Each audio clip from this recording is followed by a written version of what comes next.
Alright, it's been a while since I posted a video. Roscoe's kind of taking a back seat right now to vacations and other stuff going on, but it's also going to take a vacation because I really want to get the Jaggernaut back together. There's a 24 Hours of Lemons race coming up at Hallett in May, and the last time this car ran was at Houston in 2019, and it was not good. It needed a lot of work. I busted my hump trying to get this car ready for the race, and it did nothing but fail. But I've gone back in and resealed the motor, did some tweaking to the oil pan.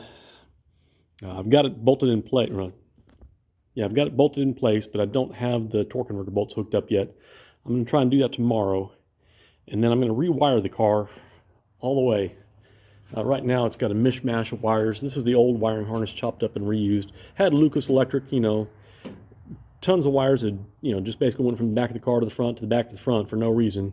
And I'm going to rewire the car from scratch. That was, an earlier video series that I started and didn't get very far with, was on how to wire a race car cheaply. And I got the wire to redo this. I just got busy with doing other stuff. And so my focus is going to be to get back to this car and getting it running for that May Lemons race. We'll see if I get it ready or not. We have other contingency plans, other cars ready to go. Got a whole pile of parts on top of the car to reinstall also. I'm going to try to get this Mazda alternator wired up to where it runs. It should be, it can be like a 55 amp alternator, not very big at all, but plenty for what the car needs. Won't drag a whole lot of horsepower.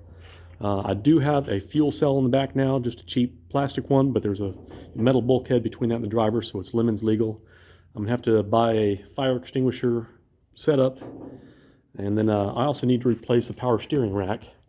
The rack that's in here right now is the original power steering rack that's been depowered. Basically, I pulled the seals out and welded it, and so it's a manual power. It's a manual steering rack. It's a pain and when you're driving slow, but on track, I didn't think it was too bad. But some other guys say that that it needs power steering if we're going to try to drive this again. So I got to get that going, and I still have the power steering pump somewhere here on this cart, right there, and. We'll see if I can get it up and running and get it tuned to where it runs decently. I've got some trash here to clean off. I've got to figure out what to do with this old TV. But yeah, that's my current plan, is to get this thing running again. And Roscoe will just have to wait. I'm waiting for better weather on Roscoe anyways, because I'm going to have to wire brush off the paint that I put on the back window and put some urethane paint on it.